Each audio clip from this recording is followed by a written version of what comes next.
Dan apa perbedaannya dengan kurribat atau dunniyat? Karena ketiga fi'il ini memiliki makna yang sama, yaitu didekatkan, akan tapi ada makna-makna ya yang berbeda antara satu dengan yang lainnya, itu makna yang lebih spesifik. Di mana uzlifat ya, yang berasal dari fi'il zalafa, yang mana zalafa itu artinya adalah al-qurbu ma'a martabatin aliyah, yaitu kedekatan yang disertai dengan kedudukan yang tinggi.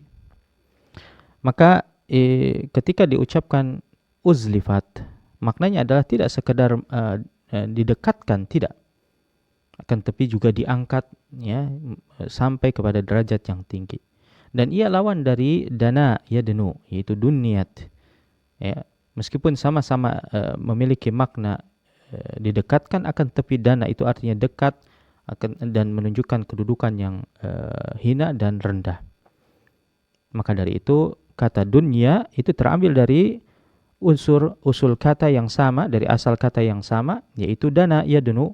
Hal ini dikarenakan dunia adalah makhluk yang paling dekat dengan manusia, akan tapi di waktu yang sama posisi dunia itu di hati manusia ya, dia lebih rendah.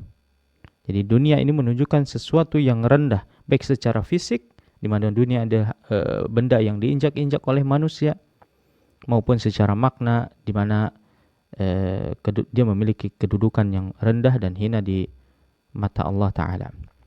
Dan untuk membuktikan bahwasanya zalafa dan qaruba ini memiliki perbedaan makna ya secara detail, karena qaruba itu dekat tanpa menunjukkan kedudukan apapun, dia hanya menunjukkan jarak ya, sesuatu dengan yang lainnya begitu dekatnya.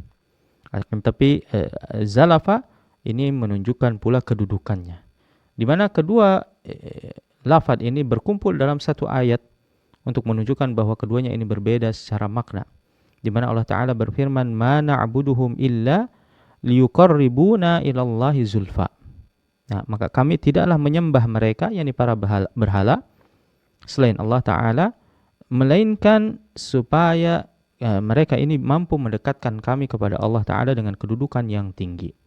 Kita dapati di sini yuqarribu artinya adalah mendekatkan semata tanpa meninggikan kedudukannya. Lain halnya dengan zulfa, yang mana dia adalah mendekatkan disertai dengan ditinggikannya kedudukan mereka di sisi Allah Ta'ala. Dan di ayat yang lain juga Allah Ta'ala berfirman, wa inna lahu indana lazulfa, dan sesungguhnya dia, yaitu Nabi Sulaiman alaihissalam, memiliki kedudukan yang dekat dan tinggi di sisi kami.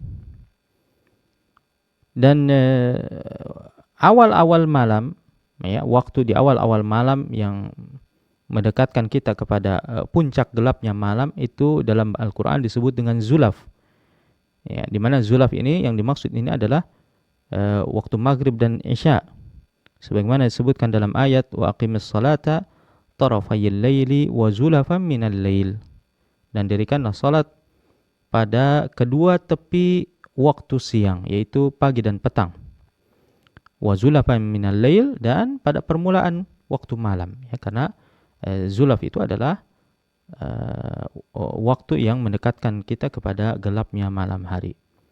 Dan ada satu tempat di Makkah yang diberi nama Muzdalifah, yang mana Muzdalifah ini terletak di antara Mina ya, yang mana Mina itu adalah sebuah lembah dataran rendah, dan di antara Arafah yang mana dia adalah dataran tinggi, sehingga ia disebut dengan Muzdalifah ya. Asalnya adalah Muztalifah dengan huruf ta, kan tapi sulit mengucapkan huruf ta ya setelah huruf zai, di mana keduanya ini memiliki sifat yang sama-sama hamas, lembut, lirih. Maka ia disebut dengan Muzdalifah karena dia mendekat secara tempat, posisi mendekati posisi Arafah, yang mana Arafah ini lebih tinggi daripada Mina ya.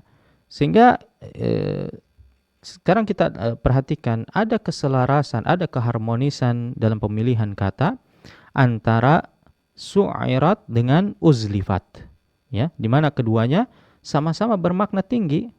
Su'irat artinya ditinggikan, dan uzlifat juga didekatkan sekaligus ditinggikan.